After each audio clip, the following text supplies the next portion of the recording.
ये मस्जिद है और यहाँ पर नमाज अदा की जा रही है।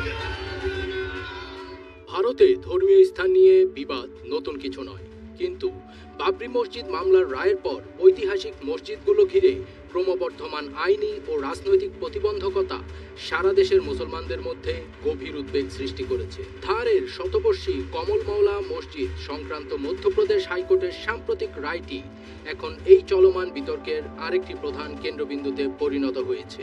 कि ये जगह मस्जिद है और गवर्नमेंट ने इसको रिलिंक्विश किया, गार्डियनशिप से मुस्लिम कम्युनिटी को दिया और फिर 1985 में ऑफिशियल गजीट एंट्री नंबर 62 में उस वक्त के 1954 एक्ट के तहत वो बंद करो भाई।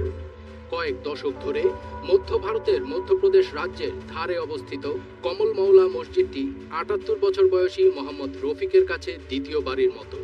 রফিক ৫০ বছর ধরে এই মসজিদের মুয়াজ্জিন অর্থাৎ মুসলমানদের নামাজের জন্য আহ্বানকারী হিসেবে দায়িত্ব পালন করছেন।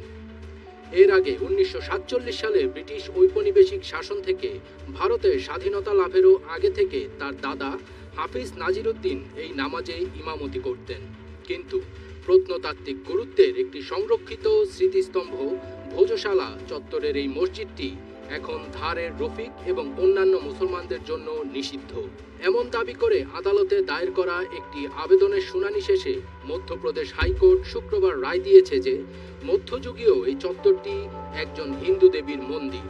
রবিবার ত্রয়োদশ-চতুর্দশ শতাব্দীর এই স্মৃতিস্তম্ভটি গেরুয়া পতাকায় ছেয়ে গিয়েছিল, যা উগ্র ডানপন্থী হিন্দু আধিপত্যবাদী আন্দোলন হিন্দুত্বের সঙ্গে যুক্ত, এবং তরুণেরা ধর্মীয় সুরে নাচছিল ও তাদের ফোনে সেই আচার অনুষ্ঠানের ভিডিও ধারণ করছিল।